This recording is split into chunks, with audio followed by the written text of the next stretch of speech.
This is me on my way to buy a 96 M Edition Miata, which hasn't been driven in over 20 years. I have no idea what condition it's in. Look what I just removed from the engine. Dude, that's like a creature. Or why it's been abandoned, but we're gonna send it, we're gonna fix it in this video, and we're gonna see how much money we can make off of this thing. But we also learn an eerie secret about the previous owner. This may prove to be the biggest challenge that we've had on the channel. At the end, we're gonna have a cost breakdown of what we're into this and how much we can make, and let's see if it's worth it to buy an abandoned Miata.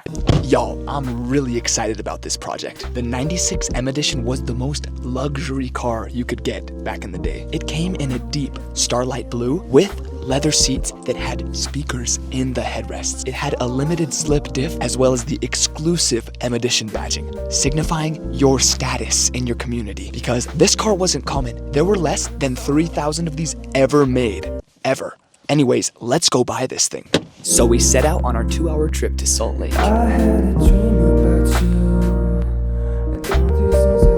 We agreed to meet the seller at 9:30 until it is 10 o'clock and the Miata guy is not responding. I think we might have been scammed.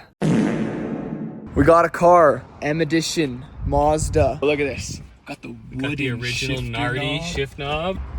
Looks pretty sick. Still got the California license plate with the 09 registration, bro. Oh. So it turns out the guy we bought the car from didn't even own it, but he was selling it on behalf of the owner who mysteriously wasn't able to sell it. In fact, the original owner couldn't even fill out the title, which meant that we had to apply for a new title in the state of Utah. But the seller did give us a manila folder filled with info about this original owner, which we're gonna go over later on in the video. It's pretty interesting. The car made it home safely.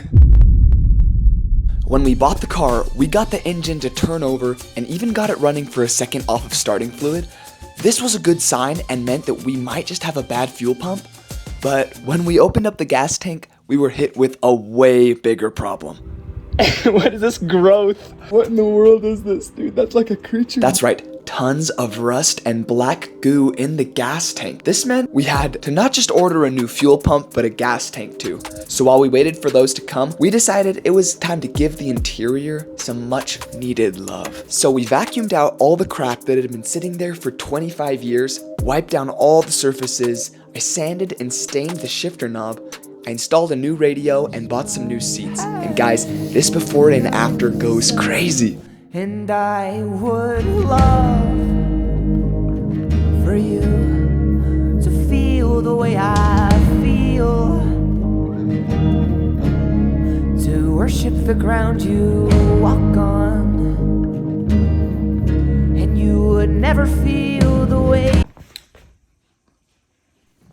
So now that the new tank and fuel pump were here, we could get to work. I removed the rear subframe and old tank and installed the new ones. This took me so long, but it was all worth it because... Yeah!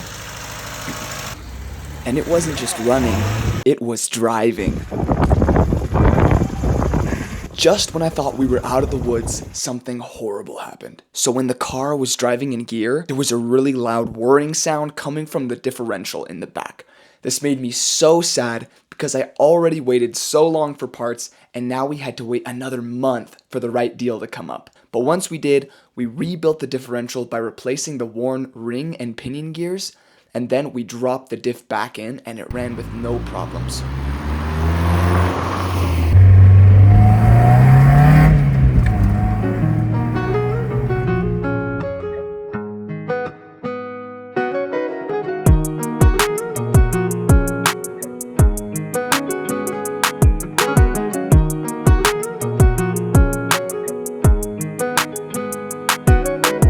Alright guys, this was one of the most fun projects I've ever done. I love this car so much. Here's the grand total of all the parts and the car put together. That's $2,176. Let us know in the comments, was it worth it?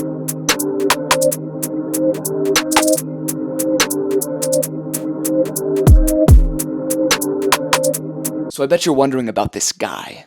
Turns out he had a brain aneurysm from a motorcycle accident years ago. Couldn't even function. But he was shown photos of this car and he was able to remember, hey, that's my car.